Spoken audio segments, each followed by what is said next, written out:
کے ساتھ میں ہوں کائنات خانم۔ اب نظر ڈالتے ہیں آج کی ہیڈ لائنز پر۔ وزیراعظم محمد شہباز شریف کا پنجاب میں بجلی صارفین کے لیے تاریخی ریلیف کا خیر مقدم۔ ریلیف پیکیج عوام دوست اقدام ہے۔ بجلی کی قیمتوں میں کمی کے دیرپا حل کے لیے ہر ممکن کوشش کر رہے ہیں۔ عوامی ریلیف اور مہنگائی میں کمی اولین ترجیح ہے۔ وزیراعظم قومی ایتھلیٹ ارشد ندیم کی بڑی کامیابی پر بڑی پذیرائی۔ اولمپک روڈ میڈلز کی گورنر ہاؤس لاہور آمد۔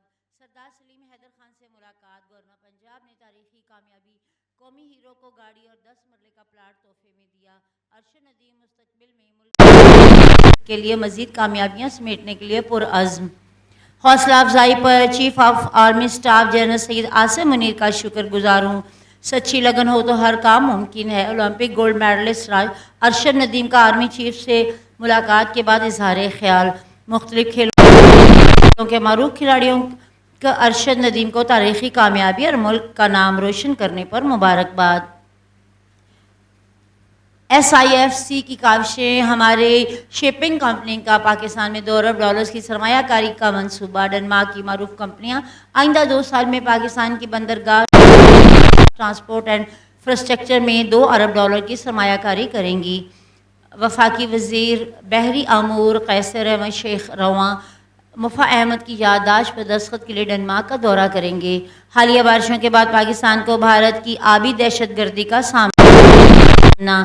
بھارت نے آگاہ کیے بغیر دریائے راوی اور دریائے چناب کا سپیل کھول دیے۔ ہزاروں دیہات اور لاکھوں ایکڑ رقبہ زیر آب۔ PDMF کی جانب سے نچلے درجے کے سیلاب کی وارننگ جاری۔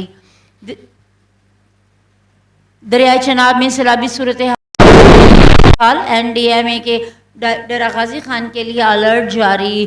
روڈ کویوں میں طغیانی صدر نشیبی علاقے زیر آب آ گئے۔ آئندہ 24 گھنٹے میں خیبر پختونخوا کے متعدد اضلاع میں موسلادھار بارشوں کی پیشین گوئی۔ متعلقہ اداروں کو سیلاب اور لینڈ سلائڈنگ کے ممکنہ خطرے سے نمٹنے کے لیے ضروری اقدامات کی ہدایت۔ راولپنڈی، اسلام آباد اور گرد و نواح میں موسلادھار بارش۔ ندی نالوں میں طغیانی۔ مری اور ایبٹ آباد سمیت والائی علاقوں میں بھی بارش کا سلسلہ جاری۔ پہاڑی علاقوں میں لینڈ سلائڈنگ کا خدشہ۔ KP کے اور پنجاب کے مختلف علاقوں اور سندھ میں بھی جلد موسم خوشگوار۔ بارش کا سلسلہ 3 روز تک جاری رہے گا۔ محکمہ موسمیات۔ گولڈ میڈل جیتنے کے لیے بھرپور محنت کی۔ جیت کے بعد پھر حوصلہ افزائی۔ پوری قوم کا شکر گزار ہوں۔ مستقبل کے مقابلوں کے لیے بھرپور تیاری کروں گا۔ کامیابیاں حاصل کر کے پوری دنیا میں پاکستان کا نام روشن کرتا رہوں گا۔ گولڈ میڈلسٹ ارشد ندیم کا لاہور میں ایمرجنسی سروسز اکیڈمی۔ غزہ پر اسرائیلی جارحیت کا سلسلہ جاری۔ وسیع غزہ میں گھر پر بمباری میں 15 فلسطینی شہید جبکہ متعدد زخمی۔ شہداء میں 9 بچے اور 3 خواتین شامل تھے۔ خان یونس پر میزائل حملے میں 2 فلسطینی شہید۔ فوج کا جنوبی، شمالی اور وسط غزہ میں فلسطینیوں کو انخلاء کا حکم۔ ان علاقوں میں لاکھوں بے گھر فلسطینی پناہ گزین ہیں۔ فلسطینی وزارت صحت کے مطابق دیر البلح میں 10 سالہ بچے میں پولیو وائرس۔ یہ تھی اب تک کی ہیڈ لائنز۔ مزید تفصیلات کے لیے دیکھتے رہیں SK لاہور نیوز۔